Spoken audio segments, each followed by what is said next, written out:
Allô Geneviève, je vais regarder ce numéro-là avec toi. Tu me disais que tu avais essayé, là, dans le fond, de faire un arbre de probabilité. Même si ça fonctionne pas, ton arbre, j'aurais quand même aimé le voir, OK? Mais bon, je vais regarder avec toi comment on fait ce genre de problème. Donc, on veut remercier le groupe qui a participé aux soirées de spectacle, tout ça. On fera tirer 3 certificats cadeaux. Ça veut dire que dans le fond, il va y avoir 3 tirages. Ça veut dire que dans un arbre, il va y avoir vraiment 3 séries de branches distinctes. 3 colonnes, si on veut, parce qu'il y a 3 tirages. En tout, il y a 16 femmes, 24 hommes. Ça veut dire qu'il y a 40 personnes. 16 plus 24, ça fait 40. Parmi les participants, il y a 8 clients réguliers de ton restaurant. Bon. Quelle est la probabilité en pourcentage qu'au moins 2 clients réguliers gagnent? Ça veut dire que nous, dans le fond, ce qui nous intéresse, c'est les clients réguliers. Alors, on repart. Je retourne ici. Je retourne. Je vais faire un arbre. Ça veut dire que si j'ai mon arbre qui commence ici, j'ai une branche ici et ici, parce que dans le fond, comme je te disais, on va s'attarder sur les clients réguliers. Alors, on va dire CR pour client régulier. Et pour les autres clients, on va juste écrire A pour autre. OK? Donc, ça va abréger aussi notre diagramme en arbre.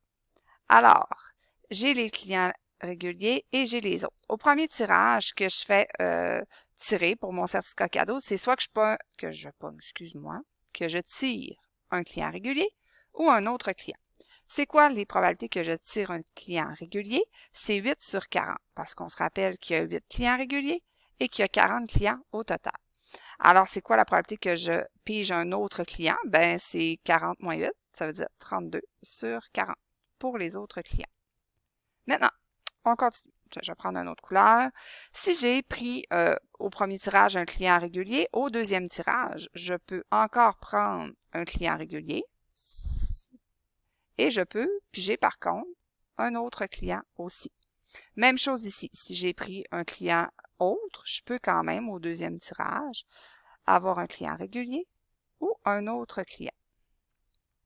Et c'est là, ici, il faut faire attention parce que quand je pige un client, je ne remets pas le nom dans le sac. Hein? Ça veut dire que si j'ai déjà pigé un client régulier ici, et là que je repige un client régulier, donc, premièrement, il ne reste plus 40 clients, il en reste 39 parce que j'ai déjà un client de pigé.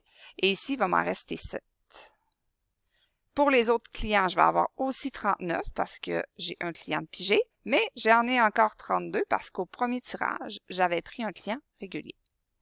Ici, client régulier, il m'en reste encore 8 parce que j'en ai pas pris. Là, je suis dans l'autre branche, l'autre section de branche. J'ai encore 39 clients ici. Et là, au lieu de 32, je vais en avoir 31 parce que j'ai déjà un autre client de pigé au premier tirage. Alors là, tu vois, ça c'était mon premier tirage, deuxième tirage, et je vais avoir un troisième tirage. Donc, je vais avoir une troisième section de branche comme ça. Je vais te laisser la finir, la terminer avec les bonnes fractions. Alors, tu vois que le dénominateur descend toujours de 1 parce que ici, gars, c'est toutes des 40, là, c'est toutes des 39, et là, ça va être toutes des 38 parce que admettons, c'était un chapeau, il y a toujours une personne de moins dans le chapeau. Et là, quand on va parler d'avoir au moins 2 clients réguliers, ça veut dire que, comme ici, tu vas avoir, dans le fond, un client régulier, autre, client régulier, autre, client régulier, autre. Ça en fait beaucoup. Et là, d'en avoir au moins 2 des clients réguliers, ça veut dire que si tu en as 3, tu en as au moins 2. Donc, je vais avoir besoin de la probabilité de cette série de branches-là. Client régulier, autre. J'en ai encore au moins 2. Client régulier, autre, client régulier ici également. Client régulier, autre, autre. Alors là, non, pas celle-là, pas celle-là. Autre, client régulier. Ah, ici, ça fonctionne également. Et pour le reste, tu vois, j'en aurais pu au moins 2. Alors, je vais avoir les 4 ici à additionner à la fin les probabilités.